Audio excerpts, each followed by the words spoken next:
Bonjour frères et sœurs, que la grâce et la paix du Seigneur reposent sur chacun. Dans le livre de Psaume chapitre 25, le verset 8 et le verset 9, Dieu nous dit ceci par la bouche de David. L'Éternel est bon et droit, c'est pourquoi il montre aux pécheurs la voie. Il conduit les humbles dans la justice. Il enseigne aux humbles sa voie. Seigneur, ce matin, nous venons à toi comme des humbles et des pécheurs qui ont besoin de connaître ta voix. Et c'est pour cela nous sommes là pour que tu puisses nous enseigner ce matin. Qu'il te plaise, notre Dieu, de nous montrer ta voix, de nous enseigner par ta parole dans le nom puissant de Jésus-Christ. Merci parce que nous savons que tu es là et que tu le fais à cause de ton Saint-Nom. Mes frères bien-aimés et sœurs, voici que nous sommes encore sur la plateforme Pain de vie pour écouter la parole de Dieu. Et avant que nous n'écoutions cette parole, nous allons souffler un peu dans la louange pour apprêter notre cœur et notre entendement. Soyez bénis au nom de Jésus et c'est parti. Jésus est mon ami de tous les jours. Jésus est mon ami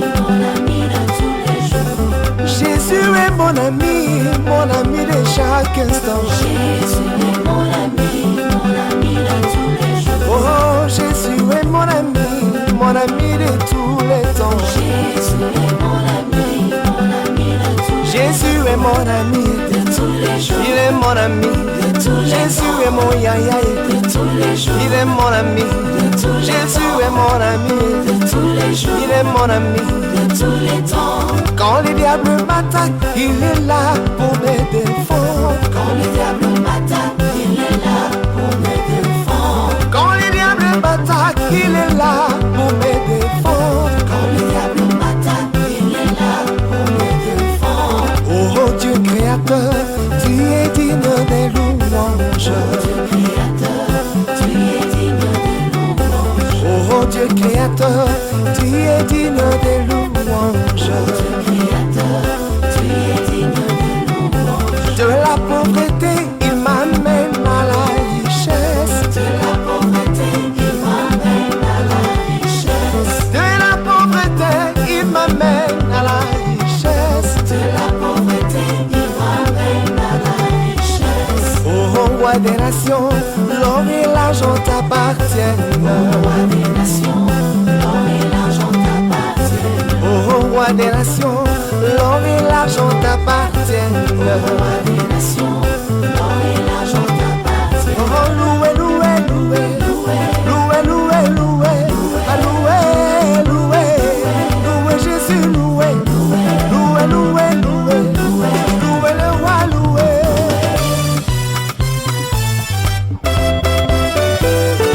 Bien-aimés frères et sœurs, que la grâce et la paix du Seigneur reposent sur chacun d'entre nous. Après que nous ayons passé un moment de louange avec le Seigneur, cette louange qui certainement nous a fait du bien, nous allons sans tout tarder passer à notre moment de méditation. Et notre passage du jour se trouve ce matin dans le livre de Ésaïe chapitre 4 et nous allons lire du verset 1 au verset 3. Et il est écrit: et cette femme saisiront en ce jour un seul homme et diront: nous mangerons notre pain et nous nous vêtirons de nos habits. Fais-nous seulement porter ton nom, enlève notre opprobre. En ce temps-là, le germe de l'Éternel aura de la magnificence et de la gloire, et le fruit du pays aura de l'éclat et de la beauté pour les réchappés d'Israël. Et les restes de Sion, les restes de Jérusalem seront appelés saints. Quiconque à Jérusalem sera inscrit parmi les vivants. Voici le passage que le Seigneur nous donne ce matin, et passage par lequel Dieu va certainement nous instruire détruire. Alléluia. Notre méditation de ce matin a pour thème de l'opprobre à la gloire, la restauration par le germe de l'Éternel. Nous aurons à traiter ce thème sur 3 points et le premier point est ceci: l'opprobre de l'homme sans Dieu. Le nombre 7 symbolise ici la totalité, l'extrême pénurie. Ces femmes ne demandent ni protection ni subsistance, mais seulement un nom. Fais-nous seulement porter ton nom et enlève notre opprobre. L'opprobre représente quoi? La honte, la stérilité sociale et spirituelle, la perte de dignité. Nous pouvons voir ceci dans le livre de Proverbes chapitre 13 qui dit ceci: la bonne intelligence procure la faveur, mais la voix des perfides est rude. Et Osée ajoute ceci: mon peuple est détruit parce qu'il lui manque la connaissance. Quand l'homme se détourne de Dieu, même l'identité devient une quête douloureuse. Alléluia. Il faut dire en réalité que le manque de la présence de Dieu dans notre vie cause de terribles problèmes en nous. Et c'est pour cela, comme nous le lisons très souvent dans le livre de Jean chapitre 15, le verset 5, la dernière partie, Jésus dit que sans moi, vous ne pourrez rien faire. Et cette parole est incontournable. Il n'y a pas quelqu'un qui peut contourner cette parole. Sans la vie de Dieu, comme je l'ai toujours dit et répété, la vie de l'homme n'a pas de sens. C'est comme une sauce dans laquelle il n'y a pas de sel, la sauce n'aura pas de goût. Alléluia. Et donc, un homme vivant sur cette terre sans Jésus, comme quelqu'un pouvait le chanter, c'est un arbre sans racines. Alléluia. Point 2. Le germe de l'Éternel, source de gloire et de vie. Après la ruine, Dieu parle d'un germe. Ce mot annonce une vie nouvelle, une espérance messianique.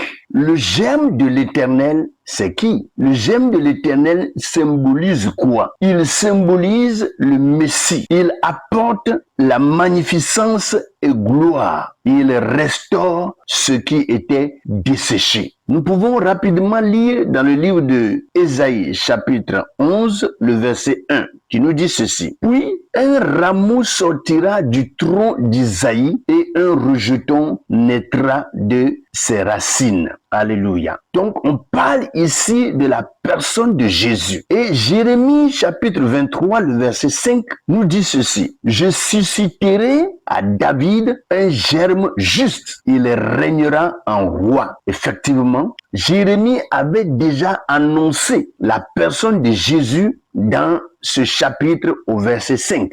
Et le roi qui en réalité régnera, c'est Jésus. Jésus est le roi des rois et il est le Seigneur des seigneurs. Dieu ne répare pas seulement l'ancien. Dieu ne répare pas seulement l'ancien. Il fait naître quelque chose de nouveau. Alléluia. Lorsque Dieu veut faire ces choses, il ne parle pas de la réparation de quelque chose qui est ancien. Lui, des fois, il enlève ce qui est ancien et il fait ce qui est nouveau. Alléluia. C'est pour cela, en Dieu, nous n'avons toujours que de la nouveauté. Et c'est pour cela qu'il dit que si quelqu'un est en Christ, il est une nouvelle créature. Les choses anciennes sont passées et voici toutes choses sont devenues nouvelles. Donc, Dieu fait des choses nouvelles. Dieu n'est pas là pour réparer ce qui est ancien. Ce qui est ancien doit passer et de nouvelles choses doivent venir. Alléluia. Nous allons passer rapidement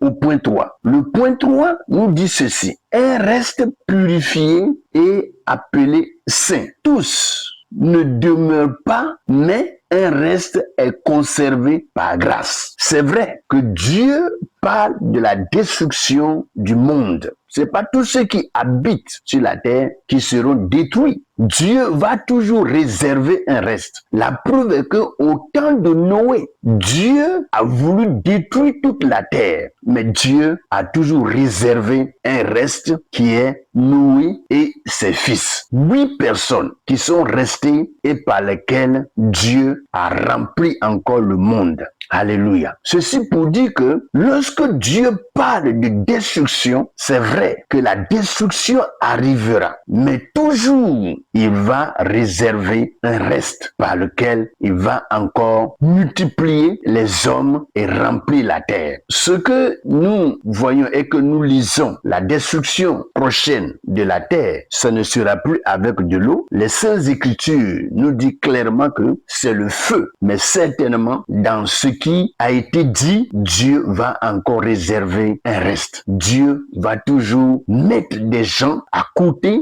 des gens qui vraiment portent les regards sur lui, des gens qui reflètent sa gloire, des gens qui l'aiment et que lui aussi il aime, les garder et les préserver pour encore promouvoir sa gloire, sa puissance et son autorité. Alléluia. Donc, tous ne demeurent pas, mais un reste est conservé par grâce. Ce reste, c'est qui? Ce reste est inscrit parmi les vivants, appelés saints, mis à part pour Dieu. La sainteté n'est pas ici une perfection humaine, mais une œuvre divine.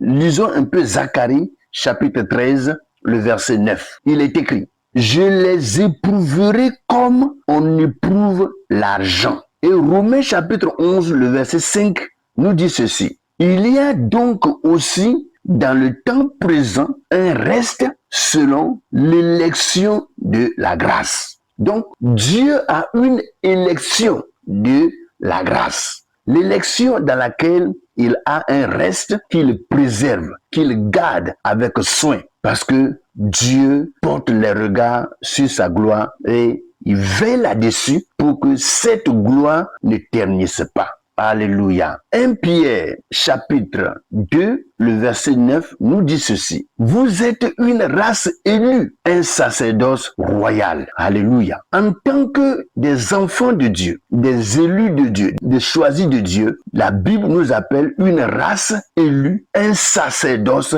royal. Des gens qui sont du royaume de Dieu. Alléluia. Dieu connaît les siens. Il les garde, il les inscrit et il les sanctifie, c'est-à-dire il les met à part. Mes frères et sœurs, en conclusion, Ésaïe chapitre 4, le verset 1 à 3, nous rappelle que l'opprobre n'est jamais le dernier mot. Le germe de l'Éternel transforme les ruines en gloire. Dieu travaille avec un reste fidèle pour manifester sa sainteté. Là où l'homme voit la fin, Dieu annonce un commencement. Alléluia. Je le répète, là où l'homme voit la fin, Dieu annonce un commencement. Que le Seigneur nous bénisse. Éternel, notre Dieu, nous reconnaissons nos temps de sécheresse, nos moments d'opprobre et de confusion. Mais aujourd'hui, nous regardons au germe de l'Éternel, source de vie, de gloire et de restauration. Seigneur, enlève toute honte. Fais refleurir